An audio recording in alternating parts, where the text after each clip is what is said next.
Okay, guys, so now that you watched the video on a proper summary, I want you to just look at some samples that have each of the different bullets on your independent reading log, a sample of them, so that way you guys know exactly what is expected of you. So I'm going to start off with the first bullet, which is write a one-paragraph summary of what you read today. So the sample says, today I read the book, notice how it's italicized. From what I read today, how he beginning of sixth grade at age, they soon became really good friends on a field trip in Morgan. They all stuck together throughout sixth and most of seventh grade so far.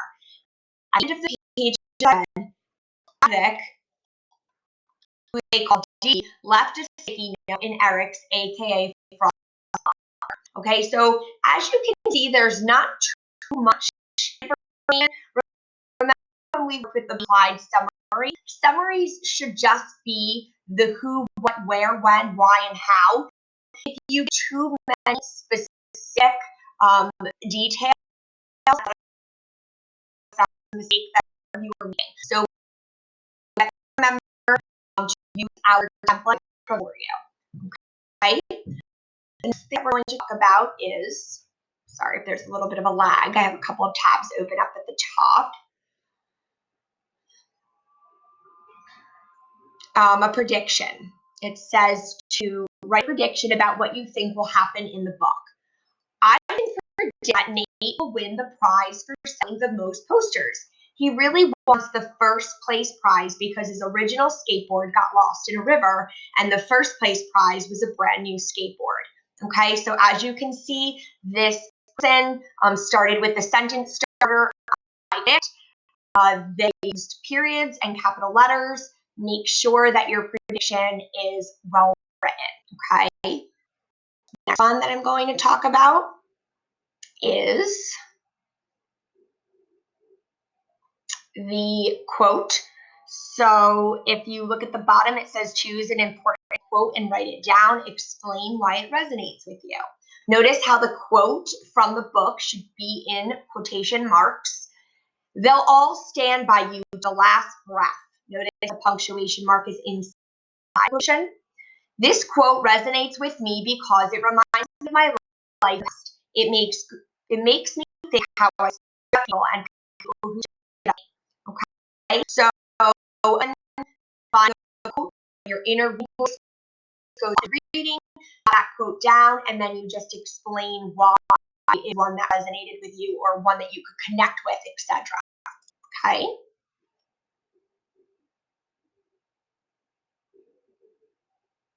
The next one that we're going to talk about is the connection. Just you may text to be text to self, text to media, text to world, text to another text that you read. So this one is a text to self. I made a connection to Alex's record. This is the book shootout. Because in last season, he won every game, and next season, he lost every game. This happened to me, to my team, when we went 8-0 to 1, and TRIC forced us to move and play with older kids.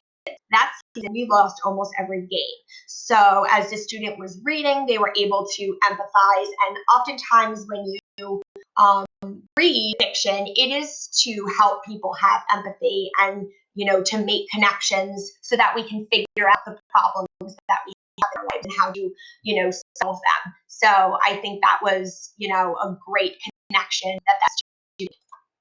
Moving forward,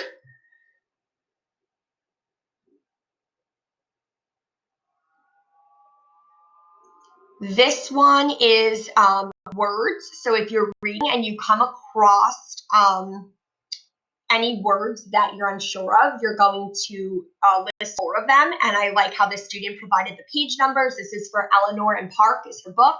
She wrote trout on page 118, an annoying or bad-tempered old person. Then she had indignant on page 132, feeling or showing anger or annoyance at what is perceived as unfair treatment, which of course is one of our words from refugees. So that was good that maybe you need to be reminded of that definition, but should have maybe been familiar with it. Potpourri is on page 132. This is a mixture of dried petals and spices, or a small sack to perfume clothing or a room. And then lastly, Taekwondo, page 133, a modern Korean martial art similar to karate.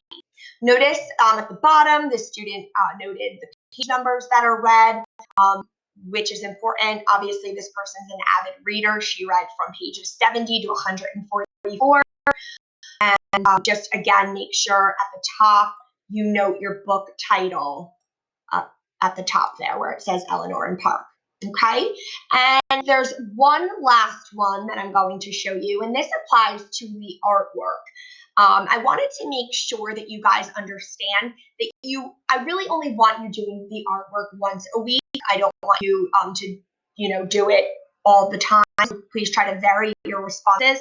But this really goes hand in hand with when you read an excerpt that has a lot of imagery. You're going to create a scene. Okay, so as you can see, this person drew a nice picture here, and going to show you the attached quote that she added, which is on her. Some of you just posted the imagery, but you didn't explain what it was.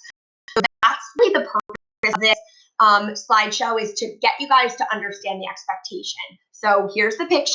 I know how she embedded this. Some people attack separately, which is fine, but I do like when it's right. This drawing is based on the book, Roald Dahl's book of stories. It's the book. In the book, it says, she was a 5-year-old, and it was a hot and beautiful day. She was alone playing in the garden, as she often did. I saw her laying on her stomach, laying on the grass, picking daisies and making daisy chains with laborious pleasure. The sun burned on her pale red hair and made her skin look very white. Her big blue eyes were widening with concentration. So as you can see, that picture that she had made depicted that scene, and that's the point here, is to be illustrating your imagery. Again, if you do the picture, to have all of the coinciding work, the quote or the explanation. Okay, so basically, I wanted to just take this time again to reiterate what the expectation is. So typically on a day that we read, you will read for 30 minutes to an hour, and then you'll respond to the independent reading log. Today, for example, though, I'm going to have you guys conference with me as a classwork grade.